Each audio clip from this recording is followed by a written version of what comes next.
그래서 우리가 흔히 무역이라고 생각하는 것, 드라마에서 무역업체가 배경이 되어서 나오고 또는 실제 우리가 무역회사에서 업무를 하고 계시는 상사맨들, 그리고 실제 뭐 대학에서 전공을 하고 있고 우리가 상식적으로 알고 있는 이 무역이라는 개념은 인터내셔널 트레이드라고 그래요. 인터내셔널 트레이드.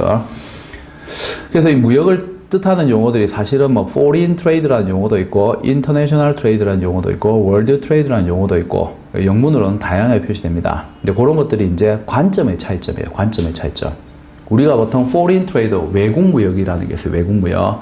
외국 무역이라고 하는 것은 그 무역을 하는 당사자 본인이 주관적 입장에서 무역을 바라볼 때 우리가 외국하고 거래한다 해서 foreign trade, 외국 무역이라 불러요. 그래서 우리나라에서도 대외무역법이라는 법이 있습니다. 대외무역법. 그 대외무역법을 영어로 표시하면은 Foreign Trade Act예요. Foreign Trade Act. 그래서 주체적, 주관적 입장에서 무역을 바라볼 때 우리가 그것을 이제 외국무역이라는 표현을 씁니다.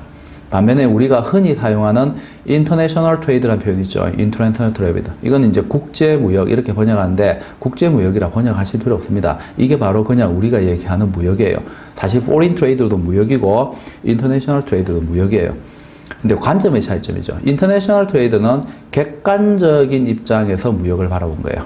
그래도 주관적 입장보다는 객관적 입장에서 정치, 언어, 종교, 사회, 문화적 관점, 화폐제도 이런 것들이 서로 상이한 국가들 사이에 상인들이 거래를 수행을 할 때 우리가 이것을 이제 그 객관적인 개념에서 무역이라는 표현을 쓰고 영문으로 international trade를 쓰죠. 요게 이제 우리가 흔히 일반적으로 이제 무역이라는 표현을 쓸 때 영어로 나타내는 부분이 이제 international trade입니다. 반면에 국가와 국가 간의 장벽을 없애고 거래를 할 수 있어요. 이렇게 국가와 국가 간에 있는 장벽을 없애고 거래할 때 우리가 이것을 세계 무역이라고 그러죠. 월드 트레이드라고 얘기합니다. 월드 트레이드. 근데 사실은 이제 이 월드 트레이드는 거의 실현될 가능성이 없다라고 보셔야 됩니다. 왜냐하면 국가와 국가 간에 놓여 있는 장벽들이 엄청나게 많은데 특히 바꿀 수 없는 장벽들이 있어요. 오랜 기간 동안에 쌓은 문화, 그거 어떻게 바꿀 거예요? 그 다음에 종교적인 부분.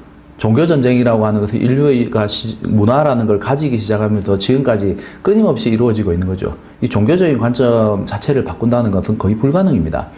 그래서 사실은 국가와 국가 간에 놓여있는 정치적 장벽이라든지 경제적 장벽이라든지 이런 것들은 다 통합을 시킬 수는 있어요. 하지만 오랜 동안 쌓여왔던 관습, 특히 문화, 종교와 관련되어지는 부분에 대한 관습은 깨트리기가 어렵다고 볼 수 있습니다. 그래서 우리가 이상향으로 생각하는 무역의 방식이 월드 트레이드죠.